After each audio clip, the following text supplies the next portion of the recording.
Sodor's Legend of the Lost Treasure, a big golden book.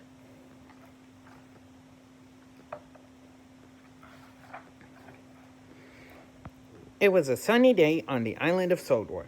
A perfect day, Thomas thought, for racing Birdie. Express coming through, he peeped as he sped past Birdie. The passengers inside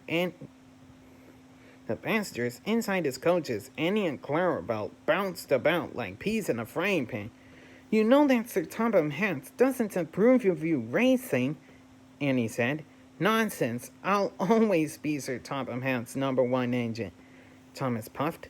My branch line is the most important part of the whole railway.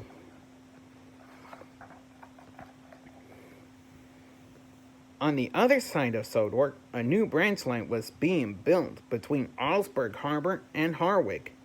Marion, the railway steam shovel, traveled through Augsburg Junction on her way to the new branch line. Suddenly, Marion saw something she couldn't believe. Tiny little engines. A brake van named Toad laughed. Haven't you ever seen miniature engines before? He introduced Marion to Mike, Rex, and Bert. They were very small engines who helped take heavy goods to the big engines. Marion was sure they were magical. I bet they make wishes come true, she thought.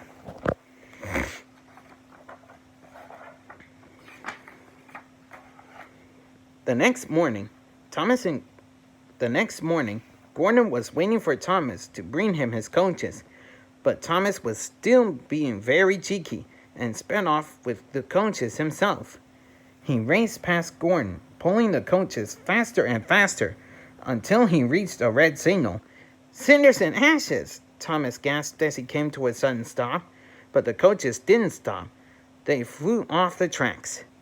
Sir Topham Hatt was not happy when he heard what Thomas had done. He ordered Thomas to work on the new branch line. But, sir, what about my branch line? Thomas peeped.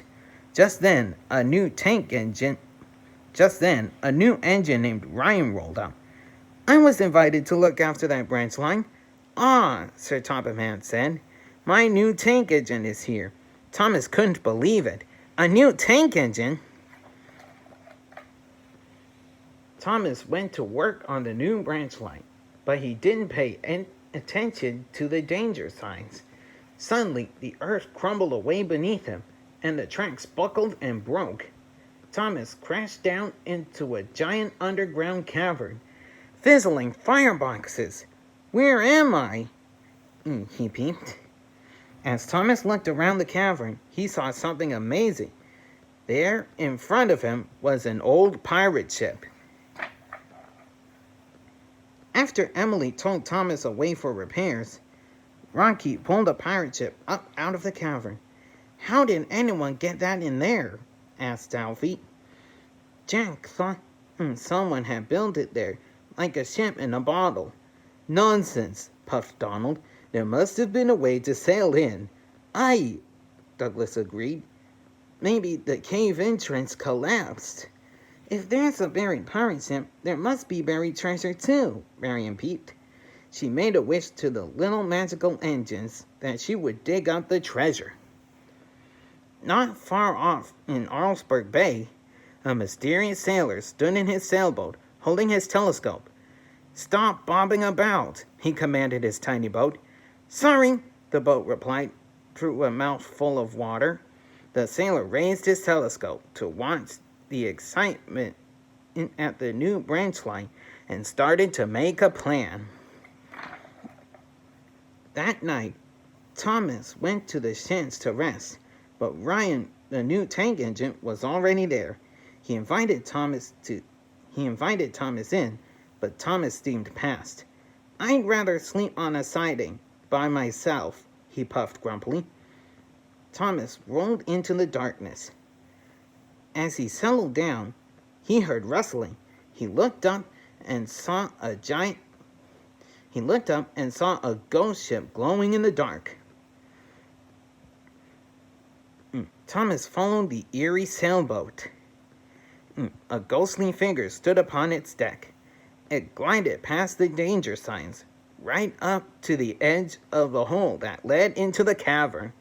That's when Thomas realized it wasn't a ghost boat. He's got wheels. Why are you sneaking about after me? The man asked. Thomas introduced himself. I discovered this cavern and the pirate ship, but Rocky has gotten all the credit. Well, that makes us friends, the man replied.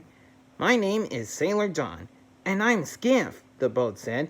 We're looking for treasure. Sailor John tied a rope around his waist, and Thomas lowered him into the cavern. Sailor John gave me wheels after you found the ship, Skiff explained. This way, we can search on land. I found it, Sailor John exclaimed from the hole. The treasure? Thomas and Skiff asked. No, the sailor called back. The map. The sun was rising as Thomas returned to the new branch line. Ryan called to him. Thomas, did I see you with a sailboat? No, Thomas peeped. You did not. I guess it was a dream, Ryan said. Ryan went to an old hopper to fill it with coal. Thomas knew it was bad coal, but he didn't say anything. That afternoon, Ryan went to fetch some dynamite for Marion. When he returned, his funnel was spitting sparks because of the bad coal. The sparks set the truck with the dynamite on fire. Thomas rushed to help. He buffered up to the flaming trucks to push them out of the yard. In the confusion, the signalman switched tracks, sending Thomas toward the cavern. Thomas's brakes squealed as the trucks rolled into the giant hole. The dynamite exploded with a mighty kaboom.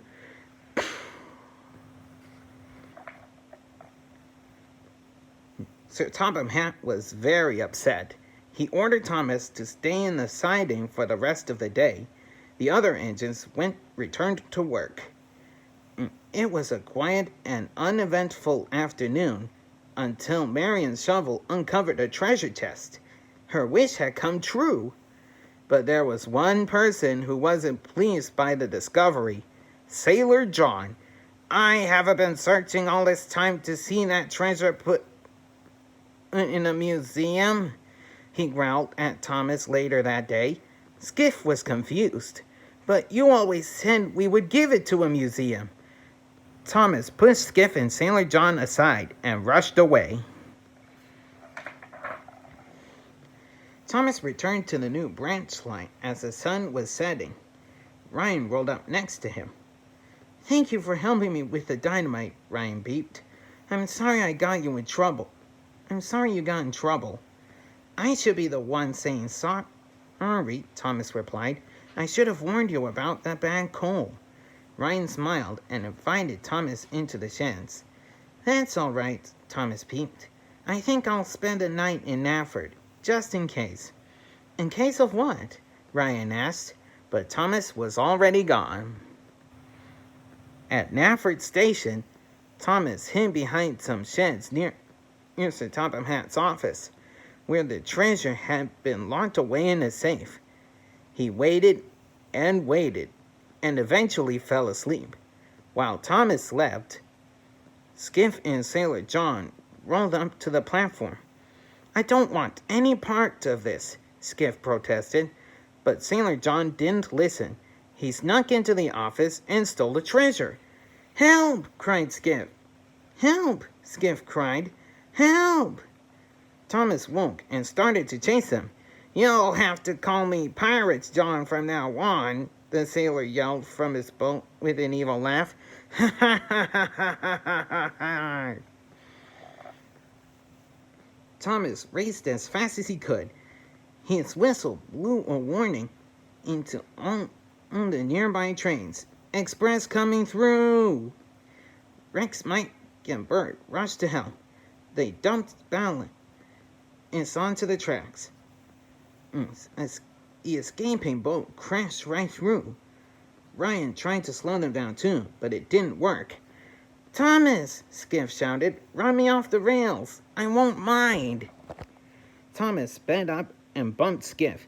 The tiny boat flew off the rails and splashed into the harbor. Screech! Thomas tried to stop. Screech! Thomas tried to brake, but he couldn't stop. He leaped off the rails and came to rest in the surf.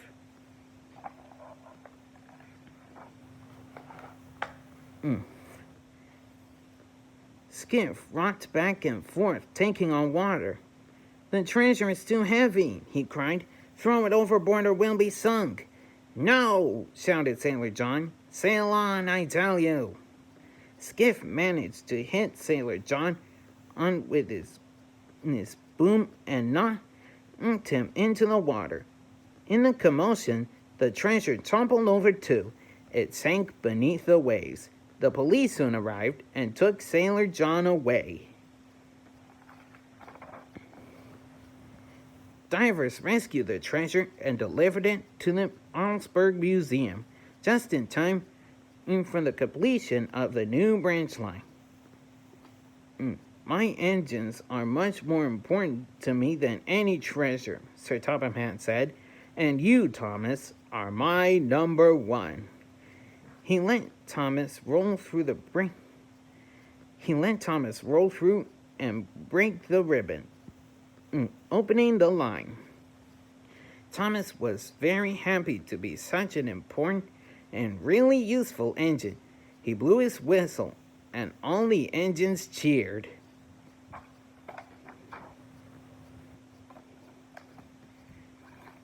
The end.